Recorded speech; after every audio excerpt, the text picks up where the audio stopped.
దేశవ్యాప్తంగా సిపిఐ పిలుపు మేరకు కళ్యాణదుర్గం పట్టణ కేంద్రంలో దేశ ఆర్థిక ఉగ్రవాది బూత్ బొమ్మలో ఉన్న అదానీని వెంటనే అరెస్టు చేయాలని గొలుసులతో ఊరేగిస్తూ వ్యతిరేకంగా సిపిఐ నియోజకవర్గ కార్యదర్శి గోపాల్ ఆధ్వర్యంలో నిరసన వ్యక్తం చేశారు. ముందుగా కేంద్ర ప్రభుత్వం మాజీ సీఎంకు వ్యతిరేకంగా నినాదాలు చేశారు.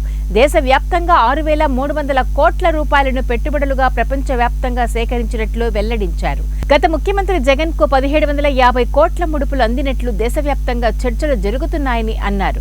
గ్రీన్ ఎనర్జీ ప్రాజెక్టు పేరుతో 1,00,000 కోట్ల రూపాయల ప్రజాధనాన్ని లూటీ చేసే విధంగా 2.49 పైసలకు చొప్పున 25 సంవత్సరాలకు ఒప్పందం కుదుర్చుకున్నారని, లంచాల పేరుతో అమెరికాలో అదానీపై అరెస్టు వారెంట్ కూడా జారీ అయిందని అన్నారు.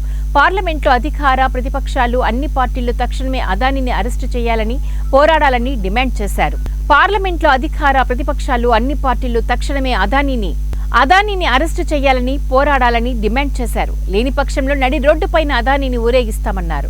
ఎన్డీఏకి వ్యతిరేకంగా పోరాటం చేస్తామని కేంద్ర ప్రభుత్వాన్ని హెచ్చరించారు. ఆర్థిక ఉగ్రవాది అదానీని అరెస్టు చేయాలని భారత కమ్యూనిస్ట్ పార్టీ సిపిఐ దేశవ్యాప్త పిలుపులో భాగంగా ఈరోజు కళ్యాణదుర్గంలో అదానీ భూత బొమ్మని అరెస్టు చేస్తూ ఊరేగించి సిపిఐ ఆధ్వర్యంలో నిరసన తెలియజేయడం జరిగింది.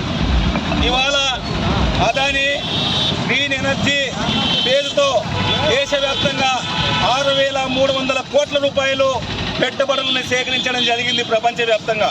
అందులో భాగంగా అమెరికాలో 1,500 కోట్ల రూపాయలు పెట్టుబడులు సేకరించడం జరిగింది. ఫారిన్ యాక్ట్ ప్రకారం ఈరోజు అమెరికాలో ఈ రాష్ట్రంలో ఉన్నటువంటి 5 రాష్ట్రాల్లో మన అదానీ లంచాలు ఇచ్చాడని, గత ముఖ్యమంత్రికి 1,750 కోట్ల రూపాయలు లంచం ఇచ్చి గ్రీన్ ఎనర్జీ ప్రాజెక్టు పేరుతో ఆ రోజు 1,00,000 కోట్ల రూపాయలు ప్రజాధనాన్ని లూటీ చేసే విధంగా ₹2.49 విద్యుత్ ఒప్పందాలు 25 సంవత్సరాలకు చేసుకున్నారు.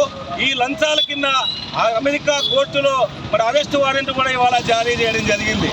ఇదే విషయాన్ని ఇవాళ పార్లమెంట్లో ఎన్డీఏతో పాటు ప్రతిపక్ష పార్టీలన్నీ కూడా అదానీ పైన ఎంక్వైరీ చేయాలని, అదానీని తక్షణం అరెస్టు చేయాలని, అదానీ మోదీ ఏజెంట్గా